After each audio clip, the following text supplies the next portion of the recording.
Today on First Cup, I'm going to tell you a little bit behind the scenes. Yesterday's episode's Martial Arts Radio. We got some quotes from Bob Saget to unpack, and there's a whole bunch more. So stick around. We're rolling in 15. I got coffee. I'm excited for coffee. Okay, here we go. 3, 2, 1. Good morning, everyone, and welcome. Today is Wednesday. It is January 12th, 2022. My name is Jeremy, and this is my first cup of coffee.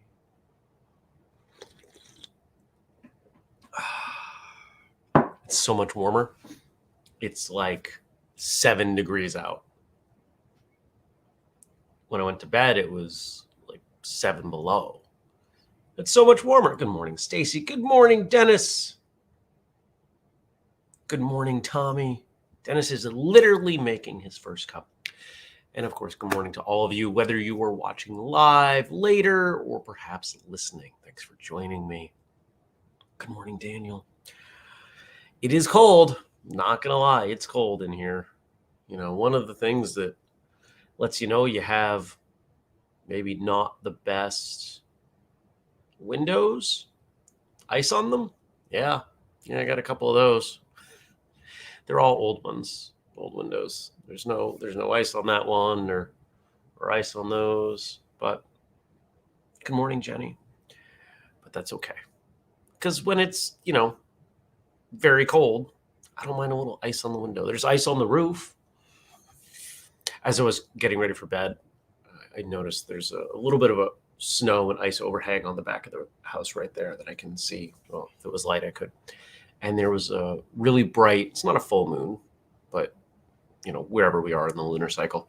And it was really bright and it was casting shadows and it was streaming through that ice coming off. And it was beautiful. One of those things that you want to be able to take a picture, but it's never going to look as good. This thing does pretty well taking pictures of the moon. I've taken some cool shots, but it's the whole experience. Yeah. Good morning, Kelly. Good morning, Nathan. Good morning, Chris. Dennis is excited. We hit double digits. It's 10 degrees now. Well, I'm not going to lie, you guys. When it gets this cold, I do consider it's like, should I stay here?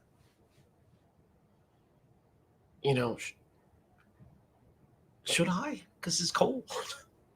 Am I meant to live in a place that is this cold? I don't know. We will find out. Recorded 2 great episodes yesterday. I'll tell you about those in a moment.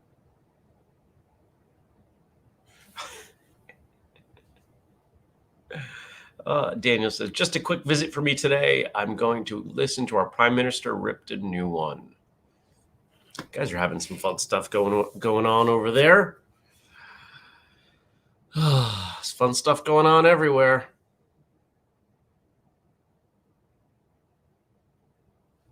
No comment.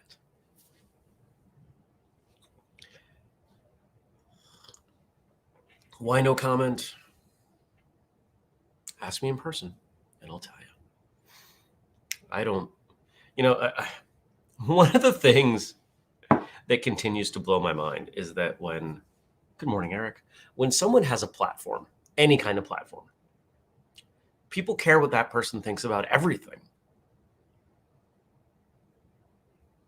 I'll engage with you one-on-one. All the conversation as your friend about certain subjects. I'm not going to have a conversation as the host of this show or the guy behind Whistlekick or anything. Because why? That's silly. I'll tell you about martial arts because that's my job. Anything beyond that? Nah.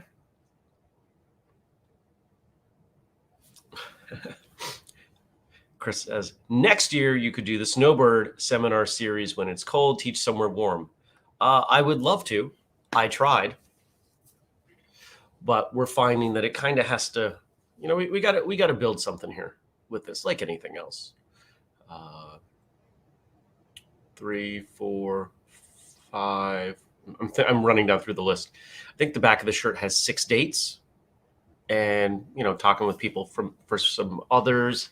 We'll probably end up with a dozen dates on the back of that shirt, maybe more. I would love more, but it'll grow next year, because the feedback I've received from the two I've already done were that the instructors noticed some of the students having breakthroughs in the middle of the session, and the feedback afterwards has been positive. So, what's better than that? If you can have fun and you can learn something, keep going.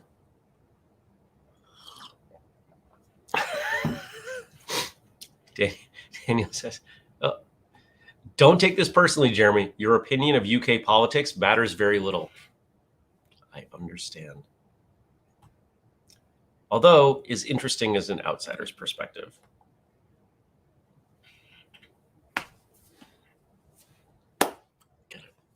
So yesterday, 2 episodes, one of which with someone who is known for primarily being in front of a camera, but has also spent some time behind. It's a name that you may or may not recognize when we air that episode. But if we talk about the projects they've been involved in, which interestingly, there was zero name dropping of projects. This person didn't mention anything about what they'd done, and I thought that was very interesting, because it didn't have to.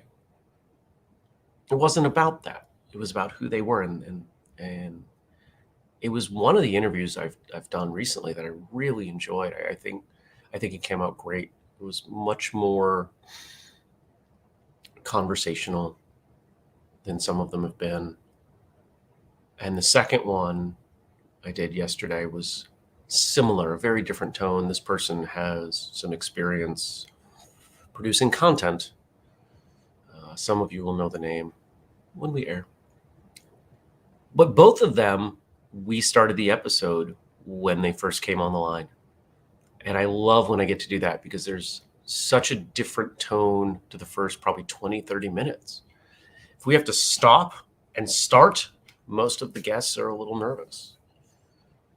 But if they come on and I just start talking to them and they keep talking, as long as we don't have to derail to talk technical stuff or they don't have questions, I just run with it.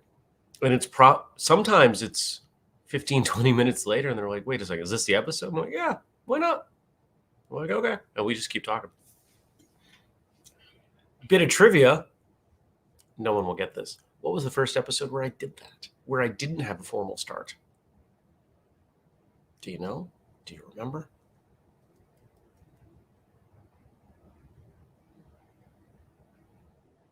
Yeah, Daniel says becomes an interview rather than a chat. I like the chat more than the interview, because I think the guest is more open when I do that. I think it was 2:30 something. It was David Hughes was the first time I had that. And he came on and we just started talking. And I was like 10, 15, 20 minutes in, and I went, we're talking. Can I do this? Why not? Let's just do this. So we just kept going, and it was great. I loved it.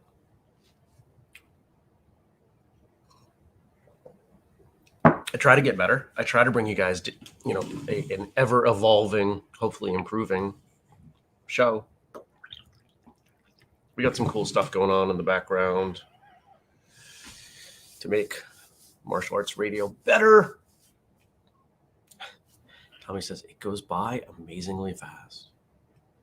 I wonder if. So here's a question, and Tommy, I'd like you to report back in the next few weeks. Does your perspective on the show, is it different now? Is the way you listen, is what you hear, how you hear, its impact for you, anything that or other stuff, is that changed at all because you've been on the show now? I wonder. Dennis, did you have an experience like that before and after the show, for your appearance? What else did I do yesterday? Went to the gym for a little bit, worked on some conditioning, worked on some kicking. Flexibility is pretty much where it needs to be. I don't really need to worry about flexibility. I can do minimal work to maintain that, which is where you want anything to be, right? You build it and then you just kind of hold steady with it. Take care, Daniel. Good luck. Dennis says the show does keep getting better. Well, I'm trying. Some of that's my involvement. I think a lot of it is Andrew's involvement. As we've gone on, I've built a better circle of people, including a number of you, who are willing to be honest with me about what's going on. Here's a thing that you might improve. Here's a thing that you might try. I'm not perfect at this. And feedback's valuable. I call for feedback every episode, and I rarely get it. But when I get it, it's from a handful of people that I know. And I'm glad they do, because I want to make a good show. Just because we have the top martial arts show doesn't mean that it can't get better. I don't just compare us in terms of numbers or quality or any other measurable standard to other martial arts show. I compare it to all shows. And that's why some of the shows I listen to are really big and completely unrelated to martial arts. There are two really big shows. I won't name them, but I listen to them periodically. And the biggest difference between what we do and what I think the top shows are doing is that their conversations are in person. It's a whole different dynamic. And maybe someday, when we can get the money right for the show, we can start doing some of that. Those of you who are aware of the episodes that Andrew and I do in person versus over Zoom, there's a difference there. We have more fun when we're in person, and I'm assuming that comes through well. I'm assuming watching or listening to those episodes is more fun. So if I can get guests in the same room with me, I think we'd have more fun. But that changes a lot of things. Who pays for it, et cetera, et cetera. But we'll figure it out. It just takes time.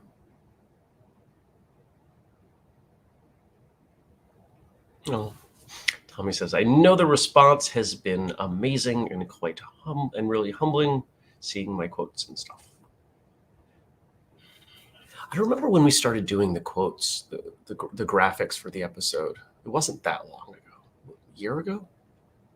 But that was something I really liked doing, because some of the guests have amazing things that they say, and to break a few of those out and put a cool image behind it so they can share it, promote the show, we can share it. It's a good thing.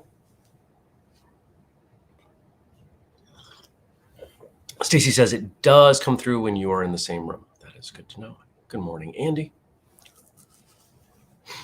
What's going on today? Got a client call, got another client call in between, just a pile of work. That's a pile. I worked yesterday until my brain pretty much hurt. I've got one client who works in the tax industry, and there are some things that client has asked me to do, and I'm trying to get those done. And I put an hour and a half in on it yesterday. I got about halfway through it, and my brain blew up.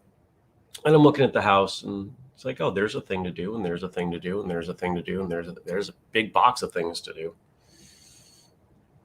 Haven't even gotten to them. Not even close. That's okay. I'll get there. I've got plenty of work to do.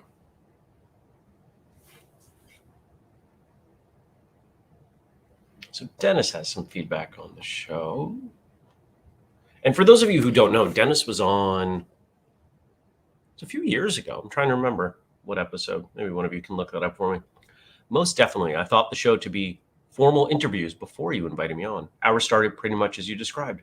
Two friends just talking, as we always have, and I think we made a pretty good episode. I agree. As I listen to the interviews now, I appreciate more now the dynamics between the interviewer and interviewee, and for the most part, they come across as chats between two good people. I could enjoy listening to episodes all day. Number 302 was Dennis's episode. And Tommy's also appreciating people randomly posting the graphics from his episode, which yeah, totally.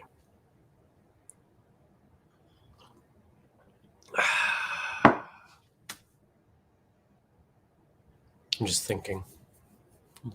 So one of the other things that I'm working on when I'm in Atlantic City at the end of the month, there's a group of us going to dinner.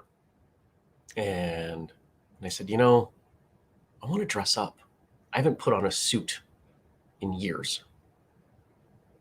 And I like dressing up. Not all the time, but once in a while. So I tried on some suits yesterday. Which one am I going to wear? And do I need any accessories? So I'm going to get decked out.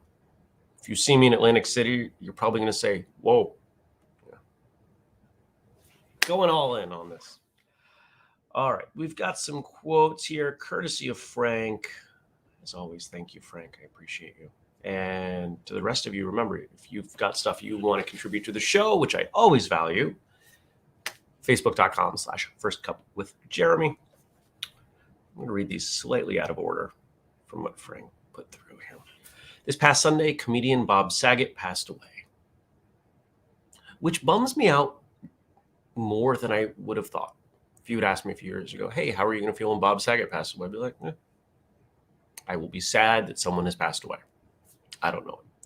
But, and you know what it was? I think I shared this yesterday. It was the Twitter thread from Josh Radnor of How I Met Your Mother, because that show made a pretty strong impact on me. Still does. I've watched it all the way through several times. So here we go. My dad told me if I was ever intimidated by anyone, just picture them with their clothes off. He said that's how he dealt with my mom.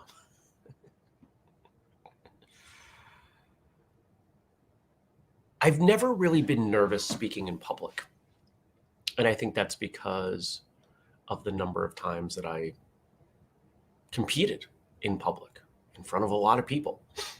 It's one thing to compete in your division, because if you've competed at an open tournament, there's a lot going on, multiple rings going simultaneously. And the only people you're really guaranteed to have paying attention to you are the referees in that ring, the other participants in that ring, and maybe the people associated with those participants. You might catch some stragglers from other spots, but it's a small percentage of people relative to the whole of the room. But if you win and you go on to some kind of grand championship, those are usually held later in the day. And quite often they will be the only thing going at that time. So all eyes are on you.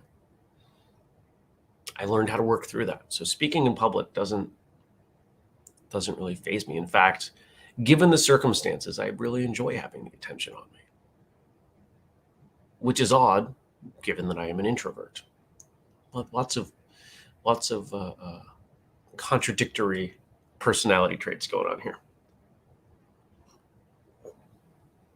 Those of you watching live, has your martial arts training had any impact on your ability or anxiety around public speaking?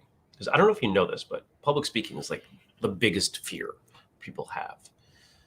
People don't want to get it up in front of other people. They hate that feeling.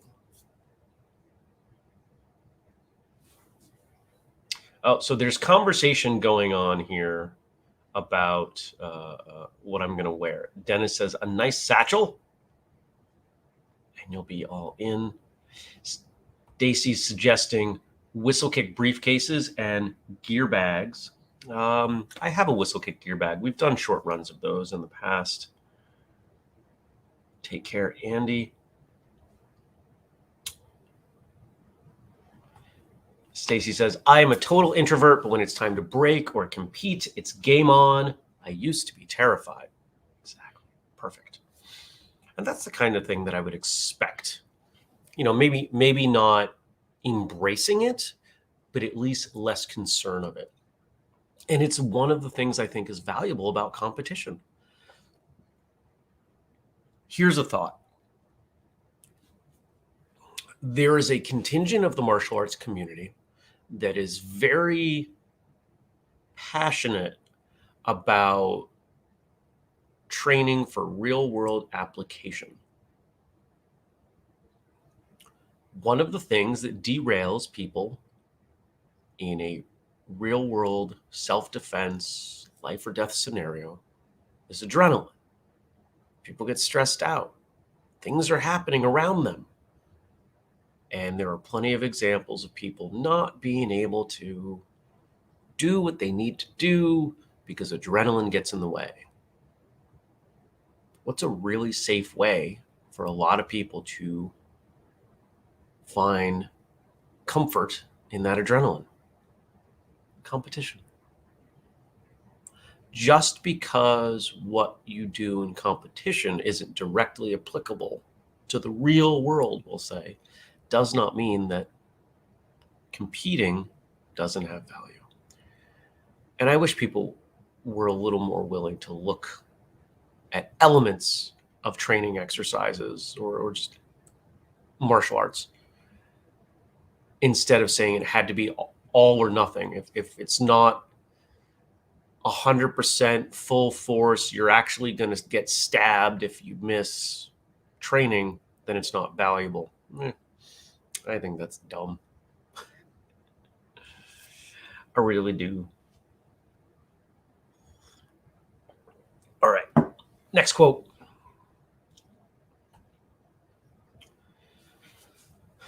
Most people argue over who's right, not about what the truth is.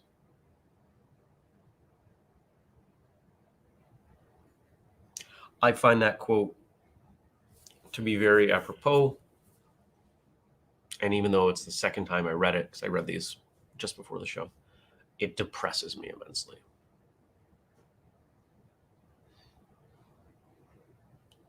People are so tied to their opinions, their beliefs, that they will work really hard to defend their beliefs rather than to learn.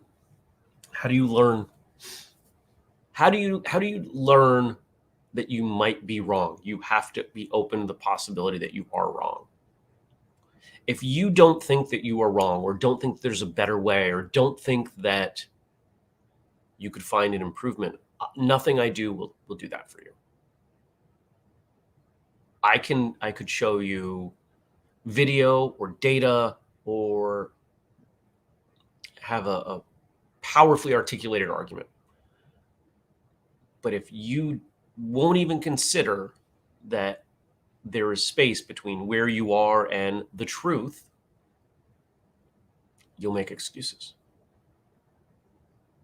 The number one excuse that I hear right now, and if you look, you'll probably see this everywhere, people dismissing what others say, not because of what was said, but because of who they are. One of the conversations I had with a guest yesterday, I mentioned one of these people does content, YouTube content. And they have caught a significant amount of flack because of the way that they say something. People saying in their comments, why would I listen to you? You can't even pronounce this right. I could call a cat a fish, but it doesn't change anything about my knowledge of martial arts. But if I called a cat a fish, people would assume or want to assume that I don't know anything.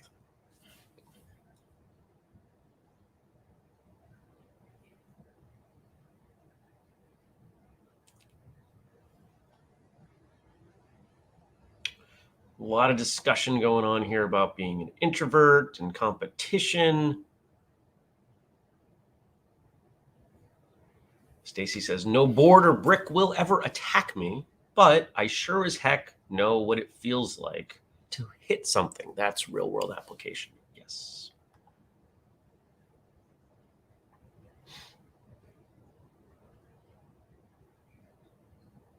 Dennis adds, that is such a profound statement. Just read the comments of people arguing over Facebook. Everyone is dug in and defending their opinion. Open-mindedness often seems to be an art long gone.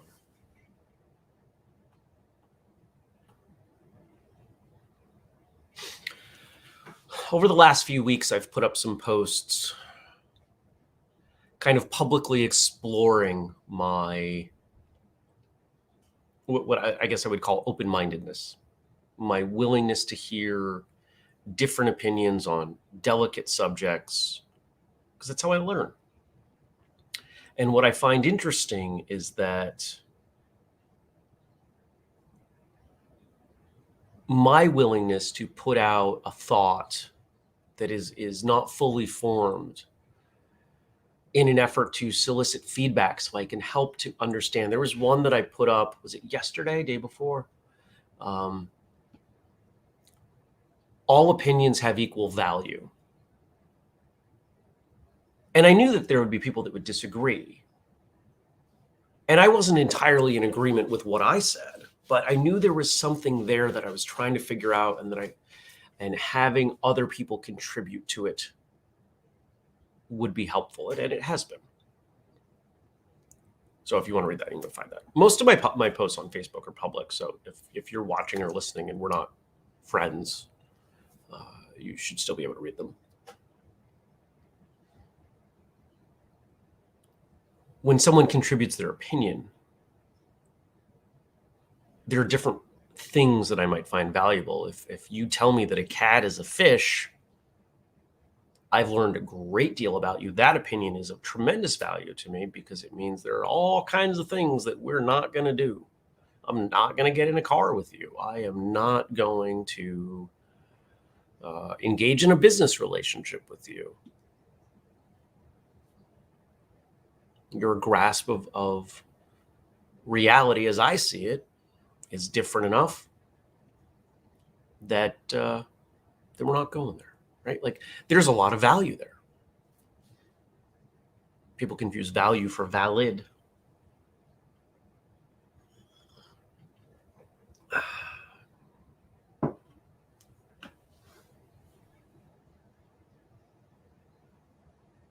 Oh, look at everybody. There's I'm not going to ruin it by picking pieces out of it, but right now there is a great deal of mutual support and admiration happening in the chat, and it really makes me happy to see. Last quote, and then we'll go on our day.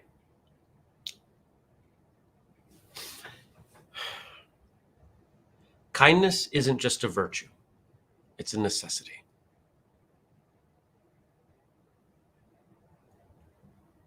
What happens without kindness? Selfishness. What happens when selfishness is the primary drive? Selfishness and self-preservation are not the same thing. Self-preservation is an innate human instinct. I need to survive. I need to procreate. These are instilled in us. Selfishness means I want more than I need, even if it means this person over here or these people over there don't have what they need to survive and to procreate. Kindness is underrated.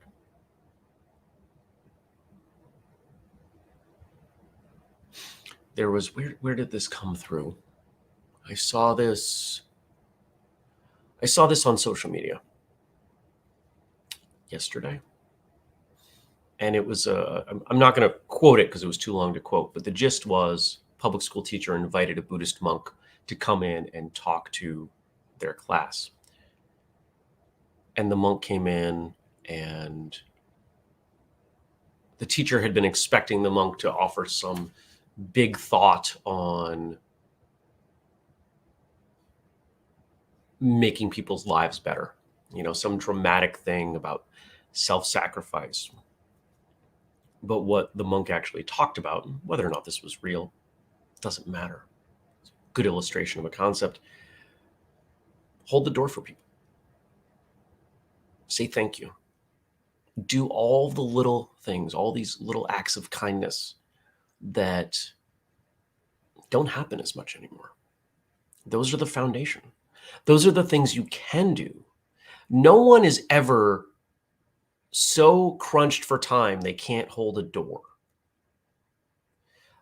No one is ever so poor they can't say thank you or please.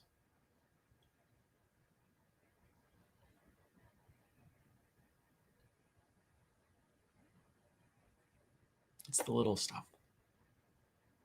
You've heard me talk about that before.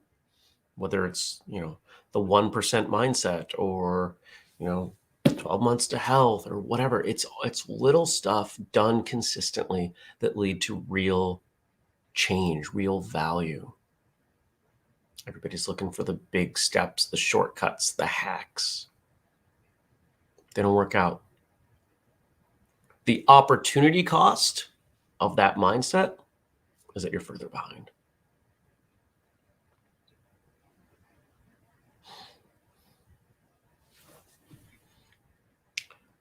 Kelly, what Dennis is saying is absolutely true.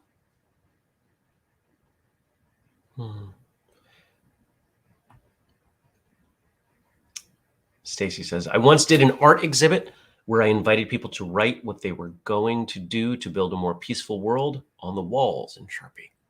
That's cool. Answers range from picking up one piece of trash to nonviolent protests.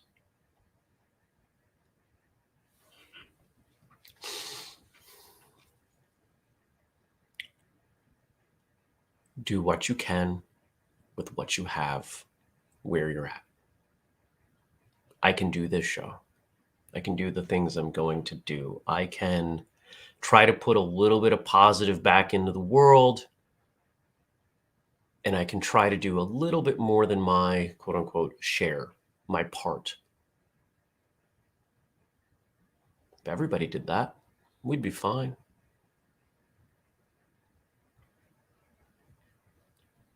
I'm not going to tell other people what they need to do. I'm going to model the behavior that I want people to take. And I'm very wary of people that spend a lot of energy telling other people what they need to do. Because in so many cases, they don't do it themselves. And it creates not only tension, but a resistance to the advice, even if it's good.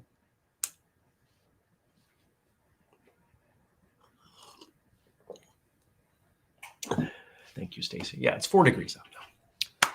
Time to go. Thank you for watching or listening. I appreciate all of you. If you have stuff for tomorrow, and I hope you do, right after I do this show, you probably see it. I make the listing for tomorrow's show, and I also post something on Facebook where you can leave your comments. Facebook.com/firstcupwithjeremy. If you listen to the show, or rather, I don't know why I tie these two things together. If you don't use Facebook, you can email me, jeremy@whistlekick.com. We do it live every weekday, 6:30 a.m. Eastern time. And if you want to support us, patreon.com/whistlekick. I put up a post yesterday? I don't remember. Time is blurry. You've also got the code FIRSTCUP15 to get something like this limited edition Jackie Chan quote mug. 15% off. And if you want the full list, whistlekick.com/family. All right, everybody. That's it. Thank you. Great show. Excuse me. I'm off to do stuff. I appreciate it all. Take care, and I'll see you back here tomorrow. Peace.